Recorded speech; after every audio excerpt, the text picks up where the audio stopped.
Well, we're moving away finally from weather systems and the fundamentals of weather into the things you're probably very interested in. Where the heck are the hazards that you're going to run into as a pilot?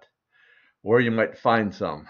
So this week we're talking about wind shear and we're talking about turbulence. The two kind of go hand in hand.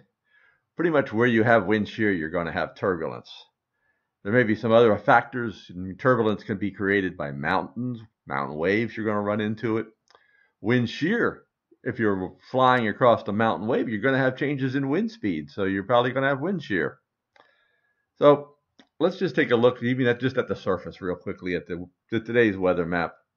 It's low pressure developing right here over Alabama and Georgia right now, and with that there's a warm front right here. Well, if you have southerly winds here, and remember the warm front is sloping to the north, as you're flying across this boundary here, you're going to run into some wind shear probably.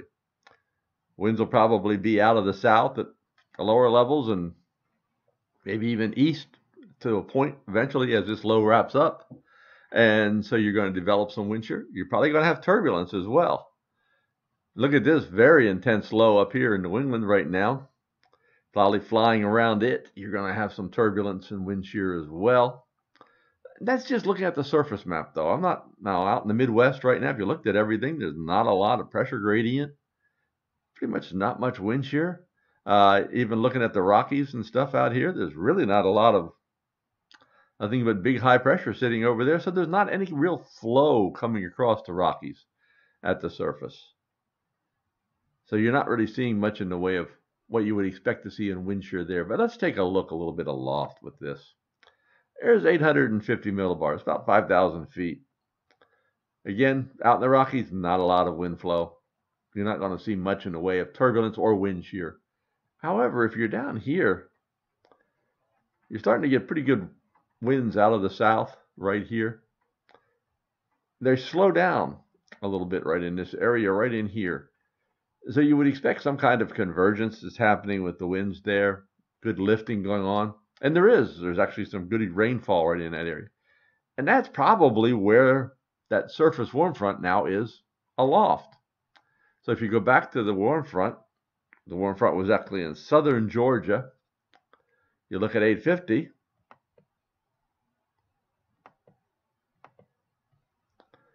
And the warm front, instead of being southern Georgia, is actually in South Carolina.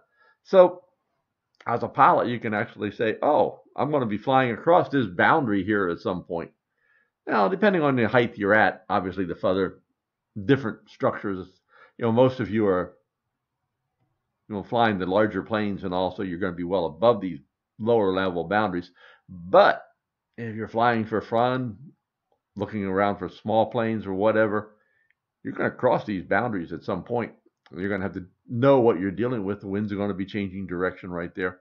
And sometimes as you're landing right in these areas, you may notice that you have this southerly wind aloft. Go to the surface, and you have a north wind.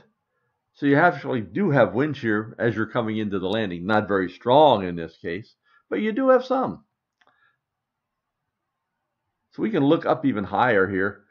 I want to take a look up aloft just because when you're looking up at about 250 millibars, up around 30,000, getting up to 25, 30,000 feet, you're getting a pretty strong jet stream here. If you're flying across that jet stream in this manner, you're going to be changing wind speeds very dramatically, very quickly, relatively. Now, if you're flying along it, you may be moving right along with it, but think about this is a high-speed pocket of air right here. There's going to be a lot of turbulence along it, tend to be, especially in certain sectors of it. And this corresponds, as we put together, with the surface cold front and the surface low. Here's this low developing. There's this jet streak right about coming into it, right in here. So this low is going to keep developing and moving up with this jet, giving you an idea of where the low is going to be moving to, how's it going to be impacting you. So there's a lot of information here on the wind speeds, changing direction, the turbulence that's going to be kicking in right here. Sometimes even just looking at a quick sounding. Down in Tampa, you're south of the warm front. The winds are pretty much, very slowly change direction. They're out of the southwest here, gradually becoming west, and pretty much staying west. Let's move up here a little bit. Morehead City. Notice how you northeast, even a southeast wind at 25 knots. If you're coming in for a landing there, you better be aware that you've got to have a change of wind speed coming at you again as you're coming in for this landing. And this is north of that warm frontal boundary that we were looking at. Further up you're starting to get some of that stronger wind speed and the jet coming up here as well. We can look down. Here's your southerly flow south of the front. Winds gradually begin to shift up about 5,000, 6,000 feet up. So as you're flying out of this Charleston, South Carolina, you're going to see a wind shift gradually begin pushing you towards the east with time. So again, there's turbulence and all that playing a role in right here. Sometimes just looking at satellite images can help you pick up on turbulence. So we're going to pause this loop here.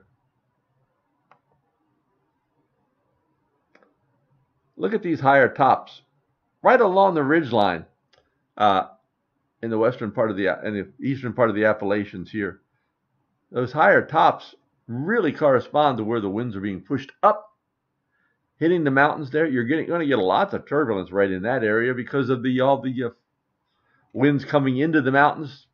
And if you're on the west side of the mountain, you're going to have downslope. Notice how the clearing on the west side of the mountains right here. And that's due to that east wind coming around that 850 millibar low that we saw on the other map, pushing in there and causing the clouds to clear on the west side because the winds are going down the slope. And remember, they dry when they go down the slope. So putting it all together, you can get all this kind of information. Aviation Weather Center, I know you have thousands of other sources, provides this for different altitudes. And you can look at clear air turbulence or mountain wave turbulence. These are all developed off the numerical models that run. And you can go out in time for a few hours, just moving forward in time to see where it might be changing, where the conditions might be worse. A lot of turbulence up in the northeast with that jet and that lower coming up. Again, it's a very good area with that strong developing low pressure at the surface. You're getting lots of wind shear and lots of turbulence in that area as well. So just something to think about. And finally, just looking at aviation, you can get PIREPs. PIREPs are great. It gives you an idea where information, what the other pilots are doing or having to deal with here. For example, here you have a PIREP at 16,000 feet. And there's turbulence, moderate turbulence, clear air. Probably due to that jet streak coming up. And remember, I talked about how the winds are very fast there.